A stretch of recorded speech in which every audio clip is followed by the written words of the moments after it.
क्या है कि कल हम खेत से घर लौट रहे थे काम करके।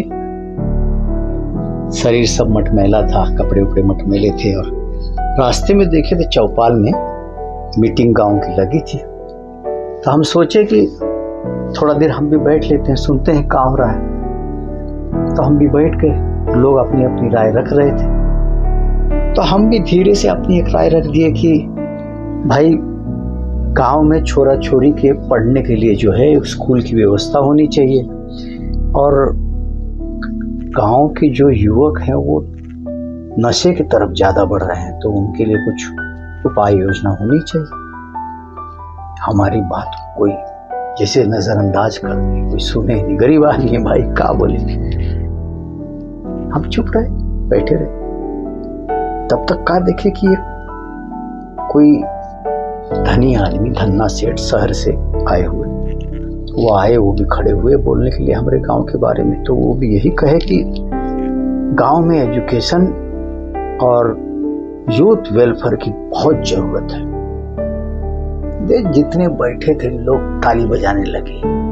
क्या कही बात, क्या कही बात। कुछ लोग समझे होंगे वो क्या कहें, कुछ लोग नहीं भी समझे होंगे, काहे कि वो इंग्लिश में बोले थे।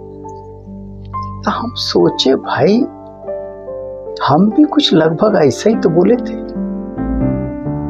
लेकिन क्या है हमारे कहने में और उनके कहने में फर्क था।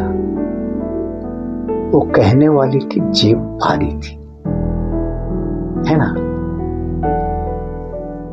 एक याद रखिए, क्या होता है कि समाज में लोग गरीब की बात में लोग कमियां ढूंढते हैं और अमीर की बात में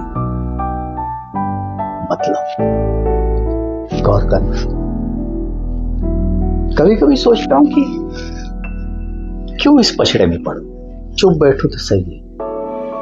क्योंकि जब अपने ही कहते हैं बाबा आप नहीं समझ पाओगे इस दुनिया, ये नया युग, तब हमें कहना पड़ता है कि भैया दुनिया हमने तुम्हारे पैदा होने से पहले से देखी है और हम जानते हैं कि पैसा आदमी को बड़ा नहीं बनाता, उसका दिल बड़ा होना चाहिए।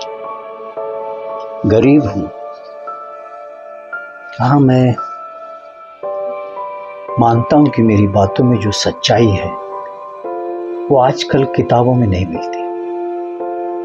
पर याद रखना, मेरी बातें आप लोगों को तब याद आएगी जब मैं नहीं रहूंगा। तब आप कहोगे कि हाँ बाबा ठीक कहते थे। और एक बात सुन लो, कभी भी किसी की औकात ना उसकी झोली से या थैली से मत। कभी कभी सीधा सादा गरीब इंसान भी बहुत कीमती सलाह दे जाता है।